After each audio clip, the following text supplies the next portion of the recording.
안녕하세요. 개봉중학교 교사 이성훈입니다. 일상생활에서는 다양한 데이터가 존재합니다. 이러한 데이터를 잘 관리하고 이용하는 것은 미래 사회에 필요한 중요한 역량 중 하나인데요. 이번 시간에는 디벗으로 데이터를 수집하는 방법에 대해 살펴보겠습니다. 목차는 4단계로 생각 열기, 학습하기, 활동하기, 정리하기로 진행됩니다. 생각 열기에서는 일상에서 데이터 수집이 필요한 상황에 대해 살펴보고, 학습하기에서는 디벗을 활용하여 데이터를 수집하는 방법인 설문조사에 대해 살펴보겠습니다. 그리고 활동하기에서는 실제 온라인 설문을 만들어 보고, 마지막으로 OX 퀴즈와 핵심 요약을 통해 오늘 배운 내용을 정리해 보겠습니다. 축제를 준비하는 학생회 학생들의 모습입니다. 이 4컷 만화의 상황처럼 다양한 의견들을 수집해야 할 상황이 있습니다. 효과적으로 데이터를 수집하기 위해서 디벗을 활용해 보면 어떨까요? 데이터 수집은 언제 필요할까요? 우리는 의사결정을 하거나 문제를 해결해야 하는 상황에 놓일 때가 있습니다.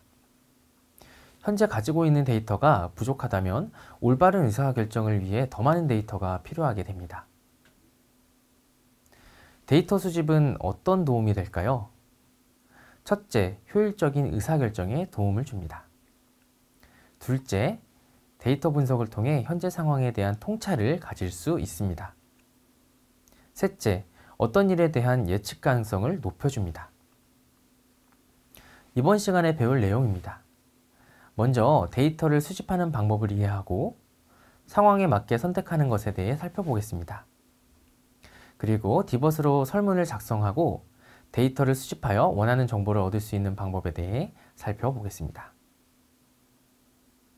데이터를 수집하는 첫 번째 방법은 설문조사입니다.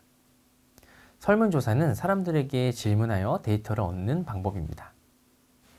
디벗으로 온라인 설문지를 만들어 링크를 공유하고 사람들이 응답함으로써 데이터를 수집할 수 있습니다. 장점은 짧은 시간에 수많은 사람들로부터 데이터를 수집할 수 있다는 점과 시간과 노력, 비용이 적다는 점, 수집된 데이터를 디벗을 이용해 쉽게 처리하고 확인할 수 있다는 점이 있습니다. 단점은 대면이 아니라 심층적인 정보 수집은 어렵다는 점과 질문에 오류가 있거나 애매하면 원하는 데이터 수집이 어렵다는 점이 있습니다. 설문조사의 절차입니다. 첫 단계, 설문 목적 설정. 두 번째, 질문 만들기. 세 번째, 사전 검사. 네 번째, 설문 진행. 마지막은 결과의 확인입니다. 첫 단계, 설문 목적의 설정입니다. 설문조사는 일반적으로 사람들의 요구와 필요를 더 잘 알기 위해 또는 어떤 문제에 대한 사람들의 생각을 알기 위해 사용합니다. 설문조사의 목적을 분명히 해야 원하는 결과를 얻을 수 있습니다. 어떤 정보를 얻고 싶은 것인지, 얻은 정보로 무엇을 하고 싶은 것인지에 대한 토론을 통해 목적을 한 문장으로 만들어 봅시다. 다음은 질문 만들기 단계입니다. 질문은 완결된 문장으로 작성해야 합니다. 설문의 질문자와 응답자는 서로에 대해 전혀 모릅니다. 응답자는 질문이 어떤 의도로 나왔는지 모를 수도 있습니다. 또 완결된 문장이 아닐 경우 무례하다고 느낄 수도 있어 원하는 응답을 얻지 못할 수도 있습니다. 응답 방법을 자세하게 설명해야 합니다. 같은 질문이라도 응답 방법을 어떻게 설명하느냐에 따라 결과가 달라질 수 있습니다. 질문의 가장 큰 이유는 무엇인가요? 또는 중요한 순서대로 최대한 3순위까지 선택해 주세요.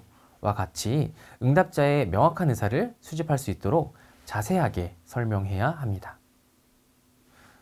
그리고 응답 기준을 명확히 제시해야 합니다. 응답자에게 횟수나 정도를 묻는 경우 명확하게 기준을 제시해야 합니다. 마지막으로 편향된 응답이 나오지 않도록 주의해야 합니다.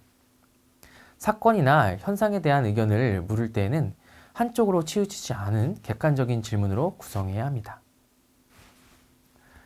다음은 설문 전 사전검사 단계입니다.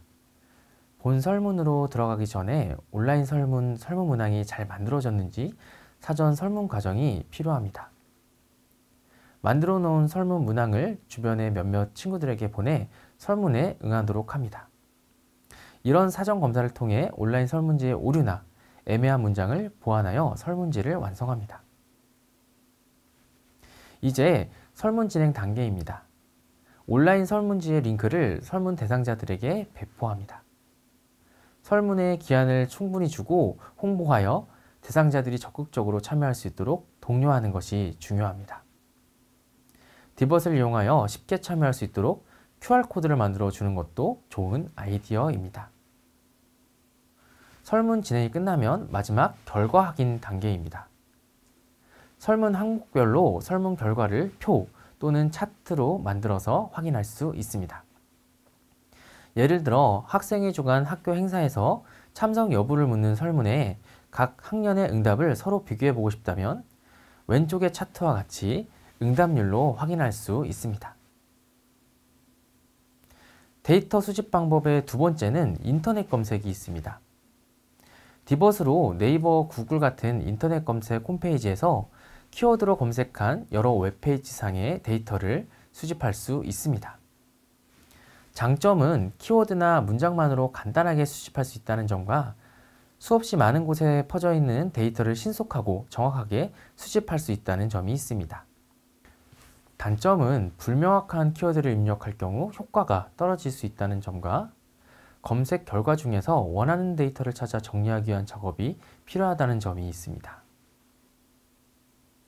데이터 수집 방법의 세 번째는 공공데이터 포털을 이용하는 것입니다. 대한민국 정부와 서울시 등 지자체에서는 각 공공기관에서 생산되는 데이터를 일반에게 공개하고 있습니다. 대표적인 사이트로 공공데이터 포털과 서울 열린 데이터 광장이 있습니다. 공공데이터 포털은 국가에서 보유한 다양한 데이터를 개방하여 누구나 쉽게 공유하고 활용할 수 있도록 공공데이터를 제공하고 있습니다. 우리나라 공공기관에서 공개된 데이터를 종합적으로 검색해 볼 수 있는 사이트입니다. 서울 열린 데이터 광장은 서울시 및 자치구와 관련 공공기관에서 보유한 공공데이터를 공개하고 있는 사이트입니다. 자, 이제 직접 설문지를 만들어 봅시다. 대표적인 온라인 설문 도구로 구글 설문지를 활용하여 설문을 만들어 보겠습니다. 사용법 안내입니다. 먼저 디벗에서 웹 브라우저를 열어 구글에 로그인합니다. 구글 드라이브로 이동하여 신규를 선택하고 구글 설문지에서 빈 양식을 선택합니다. 설문 제목을 작성하고 설문 설명을 적어 설문의 목적을 알립니다. 문항별로 응답 형식을 결정할 수 있는데 단답형부터 시간 형식으로 다양한 방법을 선택할 수 있습니다. 우측 상단에 미리 보기 눈 모양 아이콘을 클릭하면 설문지가 배포되었을 때를 미리 확인할 수 있습니다. 우측 상단에 보내기를 클릭하면 설문지 링크를 확인하고 공유할 수 있습니다. 이제 온라인 설문지를 이용하여 모든별로 설문 데이터를 수집해 봅시다. 첫 번째, 모든별로 설문 주제를 설정하고 설문의 목적을 정합니다. 두 번째, 디벗을 이용하여 설문조사 문항을 만들어 제작합니다. 세 번째, 설문조사 링크를 배포하고 데이터를 수집합니다. 네 번째, 수집한 데이터를 표로 만들거나 시각적으로 구조화합니다. 다섯 번째, 데이터 수집 활동을 발표합니다. 자, 이제 배운 내용을 OX 퀴즈로 정리해 보겠습니다. 1번, 디벗으로 데이터를 수집하는 방법에는 설문조사, 인터넷 검색, 공공데이터 포털만이 가능하다. X죠. 이 외에도 다양한 방법들이 있습니다. 2번, 설문조사는 짧은 시간에 많은 데이터를 수집할 수 있는 장점이 있다. O입니다. 설문조사의 장점이죠. 3번, 설문조사의 질문은 비대면의 상대가 오해하지 않도록 의미가 중복되지 않고 완성된 질문으로 작성한다. O입니다. 질문 작성 시 유의해야 할 사항이었습니다. 4번, 설문조사 단계 중 사전검사는 설문의 완성도를 높이는 데 큰 도움을 준다. 5입니다. 사전검사 단계를 통해 설문의 완성도를 높일 수가 있습니다. 자, 이제 정리가 되었을까요? 다음은 핵심 요약입니다. 세 가지로 정리해 볼 수 있습니다. 의사결정을 하거나 문제를 해결하고 싶을 때 더 많은 데이터가 필요하다면 데이터 수집을 해야 합니다. 디봇으로 데이터를 수집하는 방법에는 설문조사, 인터넷 검색, 공공데이터 포털 등이 있습니다. 각 방법들의 특징을 이해하고 목적에 맞게 데이터 수집 방법을 선택할 수 있어야 합니다. 지금까지 디봇을 활용한 데이터 수집 방법에 대해 함께 살펴보았습니다. 디봇을 활용하여 데이터를 효과적으로 수집할 수 있는 역량을 키워나가기 바랍니다. 감사합니다.